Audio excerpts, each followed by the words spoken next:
नमस्कार दोस्तों, आज मैं आप लोगों को देखिए आरआरबी एनटीपीसी के लिए कुछ इंपॉर्टेंट प्रश्न बताने वाला हूं। इस टाइप के प्रश्न देखिए काफ़ी परीक्षाओं में पूछे जाते हैं और आरआरबी एनटीपीसी में पिछली बार पूछे गए थे। तो देखिए पहला प्रश्न इस प्रकार से दिया गया है। अपर्णा एक वस्तु का अंकित मूल्य बदलकर इसके क्रय मूल्य से 50% अधिक अंकित करती है। लगभग 10% का लाभ प्राप्त करने के लिए उसे कितने परसेंट की छूट देनी चाहिए। देखिए अच्छा प्रश्न है और समझ में भी आएगा आपके। देखिए अपर्णा एक वस्तु का अंकित मूल्य मान लेते हैं भाई, देखिए 100% था, ठीक है।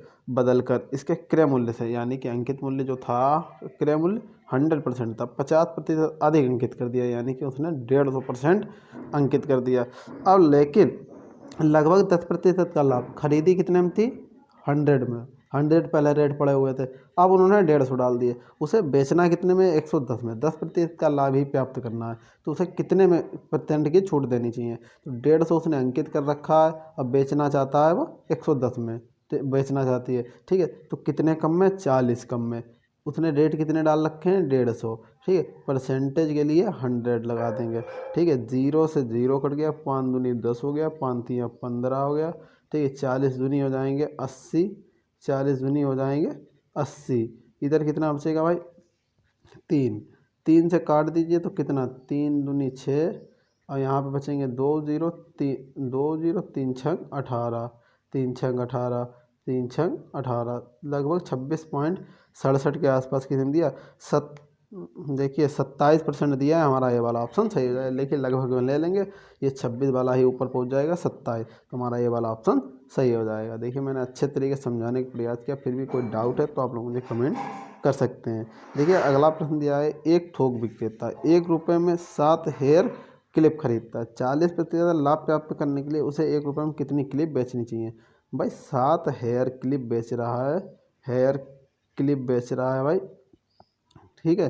कितने, 1 रुपये में, 1 रुपये में 7 हेयर क्लिप बेच रहा है, ठीक। 40% का लाभ, यानी कि 1 रुपये की जगह 1.4 कर दे रहा है। जैसे 1 रुपये पर 40% का लाभ कितना हो जाएगा, 140 बटे 100, तो कितना हो जाएगा ये, 0 0 कट गया, 1.4, यानी कि 1 रुपये 40 पैसे की 7 बेचना चाह रहा है। 1 रुपये 40 पैसे की 7 बेचना चाह रहा है, 40% लाभ प्राप्त करेगा तब। लेकिन उन्होंने कहा 1 रुपये, तो फिर कितनी मिलेगी, 1 रुपये 40 पैसे की भाई मिल रही है 7 जब बेच रहा है, ठीक है। लेकिन 1 रुपये किसी ने लिया के, तो 1 रुपये की वह कितनी देगा, देखिए भाई 1 रुपये की वह देगा 7 बटे 1.40, ठीक है, गुणे 1, बिल्कुल सही है, कोई दिक्कत नहीं। पॉइंट हटाया 0 बढ़ गया, ठीक है। 14 पंजे होगा 70, 5 एकम 5, तो 1 रुपये की भाई कितनी देगा, 1 रुपये की भाई देगा, जैसे 1 रुपये 40 पैसे की दे रहा था 7, इसी प्रकार 1 रुपये की भाई कितनी देगा, 1 रुपये की देगा 5, तो 1 रुपये 5 वाला ऑप्शन हमारा बी वाला ऑप्शन सही हो जाएगा। अगला प्रश्न, 3 वर्षों के लिए 500 रुपये की धनराशि पर 7% प्रति वार्षिक की दर से, 700 रुपये की धनराशि पर 10% प्रति वार्षिक की दर से और 1000 रुपये की धनराशि पर 4% प्रति वर्ष की वार्षिक की दर से कुल साधारण ब्याज ज्ञात। देखिए अच्छा प्रश्न है, बिल्कुल सरल प्रश्न है, कोई दिक्कत नहीं होनी चाहिए। देखिए साधारण ब्याज निकालने का फार्मूला क्या होता है, मूलधन गुणा दर गुणा समय बटे 100। तो देखिए मूलधन क्या है भाई, 500 रुपये, कितना है भाई 500, ठीक है, 500 हो गया।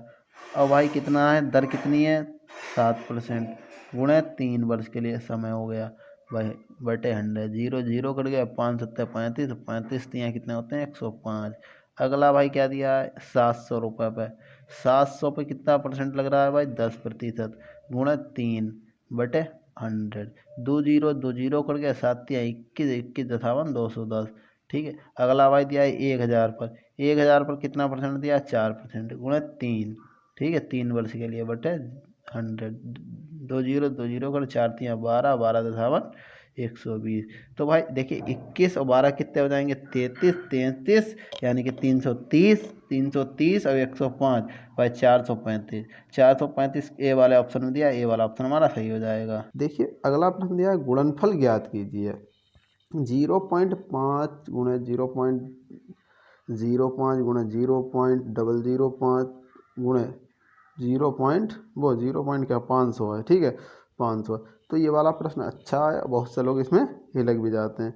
देखिए पहले सब पे क्या कर लेते हैं, 5 5 की मल्टीप्लाई कर लेते हैं। ये देखिए 5 पॉइंट था, पॉइंट को हटाया बटे 1 जीरो बढ़ गया यानी कि 10 गुणे क्या है यहाँ पे सीधे सीधे मैं 5 लिख रहा हूँ, 2 जीरो इसके नीचे बढ़ जाए, यहाँ पे क्या 5 नीचे 3 जीरो हो जाएंगे भाई, गुणे क्या है 500। ठीक यही तो है भाई।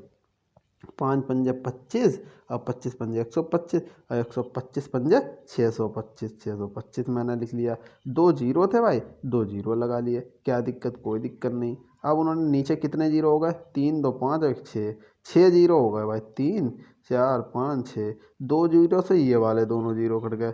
अब कितने जीरो बचे नीचे, 4, 4 जीरो भाई, 3 डिजिट ऊपर हैं, तो भाई 3 डिजिट का उत्पन्न, फिर भी 1 जीरो बचा होगा भाई, ये 3 जीरो काट दिए, 1 जीरो फिर भी बचा है, तो यहाँ पे 1 जीरो बढ़ा लिया, ये वाला पॉइंट जीरो हटा दिया, पॉइंट लगा दिया। तो 0.0625 किस में दिया है, हमारा दिया है ए वाले ऑप्शन में, ए वाला ऑप्शन हमारा सही है, 0.0625। ठीक है, चलते हैं अगले प्रश्न पे। यदि एक त्रिभुज के कोण 1:4:7 के अनुपात में है तो सबसे बड़े कोण का सबसे छोटे कोण से अनुपात ज्ञात कीजिए। देखिए अच्छा प्रश्न है, इसमें भी बहुत से लोग लुढ़क जाते हैं। इसमें तो विकल्प ठीक दिया है, 7:1 दिया है, और 1 अनुपात, किसी किसी में 1:7, इसलिए कन्फ्यूजन हो जाती है। तो देखिए पहले क्या है, सबसे बड़े कोण का उन्होंने पूछा है। ठीक है, तो देखिए मान लेते हैं एक एक्स मान लेते हैं, ठीक है, इसको मान लेते हैं 4x, इसको मान लेते हैं 7x। सबसे बड़ा कौन सा हो गया, 7 वाला हो गया। ठीक है, तो सबसे बड़ा कोण उन्होंने, सबसे बड़े कोण का सबसे छोटे कोण से अनुपात, सबसे बड़े का भाई 7 हो गया, सबसे छोटे का 1 हो गया। 7:1 किस में दिया है, सी वाले ऑप्शन में दिया, सी वाला ऑप्शन हमारा सही हो जाएगा। फिर भी कोई डाउट है तो आप लोग मुझे कमेंट कर सकें। मिलते हैं अगले वीडियो में, आज के लिए इतना है। Thank you for watching my video.